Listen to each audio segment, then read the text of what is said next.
Retirement investing जितना late उतना नुकसान। क्या आपने कभी सोचा है कि रिटायरमेंट के बाद आपकी लाइफ कैसी होगी? क्या आपके पास इतना बजट होगा कि आप बिना टेंशन के रिटायरमेंट के बाद पूरी लाइफ अच्छे से जी पाओगे, या दूसरों पर आपको डिपेंड रहना पड़ेगा? सबसे हैरानी की बात यह है कि लोग पूरी लाइफ जॉब करते हैं, मेहनत करते हैं, बट उनके पास रिटायरमेंट के बाद इतना बजट नहीं होता कि वो अच्छे से अपनी लाइफ जी सकें।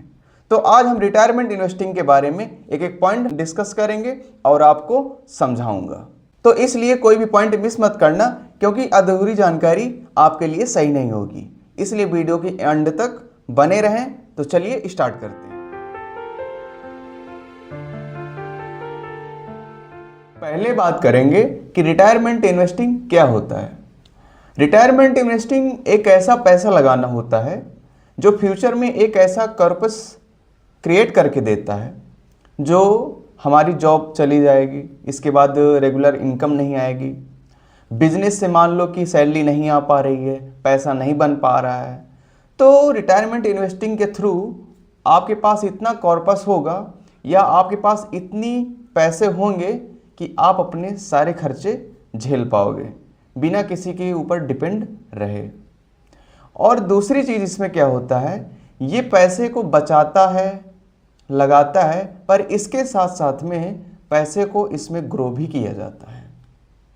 ये होता है हमारा रिटायरमेंट इन्वेस्टिंग। अब नेक्स्ट पॉइंट की बात करते हैं। रिटायरमेंट इन्वेस्टमेंट प्लानिंग कैसे शुरू करें या कैसे करें?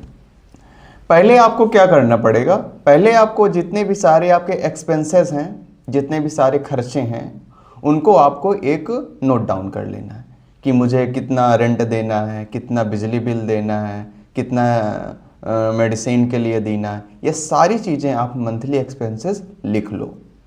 इसके बाद आपको डिसाइड करना होगा कि आप कब रिटायरमेंट लोगे, किस ईयर में लोगे, किस टाइम पे आपको रिटायरमेंट होना है।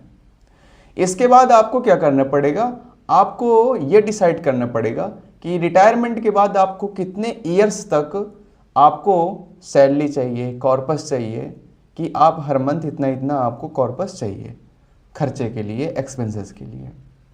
ये डिसाइड करो। इसके बाद आपको एसआईपी के रास्ते पे चलना होगा। आपको एसआईपी में सारी चीज़ें समझनी है और समझने के बाद फिर आपको इन्वेस्टमेंट स्टार्ट कर देनी। बात करेंगे नेक्स्ट पॉइंट की कि मंथली हम कितना इन्वेस्टमेंट करें रिटायरमेंट के लिए।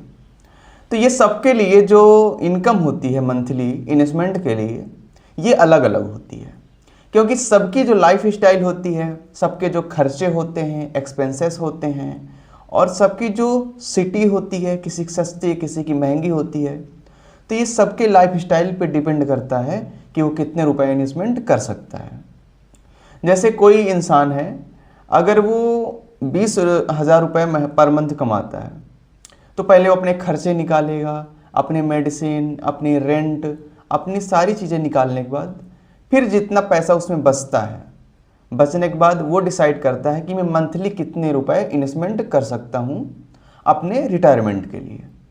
तो इस तरीके हमें क्या करना होता है, अपने सैलरी के हिसाब से डिसाइड करना होता है कि हम कितना पर मंथ इन्वेस्टमेंट कर सकते हैं रिटायरमेंट के लिए। तो आप ये चीज़ें लिस्ट बना के अपने खर्चे निकालने के बाद फिर डिसाइड कर सकते हो कि आप कितना रुपए पर मंथ इन्वेस्टमेंट कर सकते हो रिटायरमेंट के लिए। अब बात करते हैं नेक्स्ट पॉइंट की कि रिटायरमेंट इन्वेस्टमेंट के लिए बेस्ट ऑप्शन कौन सा हो सकता है।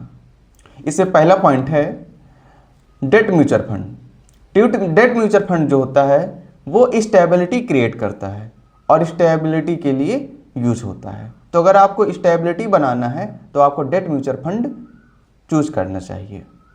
दूसरा नंबर है equity mutual fund. Equity mutual fund क्या होता है, एक लॉन्ग टर्म वेल्थ क्रिएट करने के लिए एक बहुत ही बेस्ट ऑप्शन होता है। तो आप इसे चूज कर सकते हैं एक लॉन्ग टर्म वेल्थ बनाने के लिए। तीसरा यहाँ पे आता है एनपीएस। ये रिटायरमेंट डिसिप्लिन्ड सेविंग्स में नज़र रखता है। तो ये डिसिप्लिन तरीके से इसमें क्या किया जाता है, इन्वेस्टमेंट किया जाता है। तो जो कि इन्वेस्टमेंट जो एनपीएस का जो इन्वेस्टमेंट होता है बहुत ही बेटर हो सकता है अगर आप चूज करें तो। तीसरे नंबर पे आता है हमारा इमरजेंसी फंड। ये ऐसा कॉर्पस होता है जिसे हमें अलग से रखना चाहिए। और एक नेक्स्ट पॉइंट होता है हेल्थ इंश्योरेंस। आपके लाइफ में कुछ भी प्रॉब्लम आ सकती है हेल्थ से रिलेटेड, तो इस प्रॉब्लम को झेलने के लिए आप हेल्थ इंश्योरेंस में इन्वेस्टमेंट कहीं ना कहीं कर सकते हो, जो कि आपको बाद में फ़ायदा होगा। ये सारे ऑप्शंस हो गए इन्वेस्टमेंट के लिए, आप इसमें चूज कर सकते हो और इसमें आप इन्वेस्टमेंट स्टार्ट कर सकते हो। बात करते हैं नेक्स्ट पॉइंट की, जो सबसे इंपॉर्टेंट है, एनपीएस वर्सेस म्यूचुअल फंड। इसमें एनपीएस क्या होता है? एनपीएस में डिसिप्लिन होता है और इसमें क्या होता है, lock in benefits tax strong काफ़ी होता है। इसमें जो टैक्स होता है, टैक्स के बेनिफिट्स होते हैं वो काफ़ी स्ट्रॉन्ग होते हैं। ये होता है एनपीएस में। बट अगर देखा जाए म्यूचुअल फंड में, तो म्यूचुअल फंड क्या करता है, वो long term investment corpus create करता है, लॉन्ग टर्म में एक अच्छी वेल्थ क्रिएट करके दे सकता है।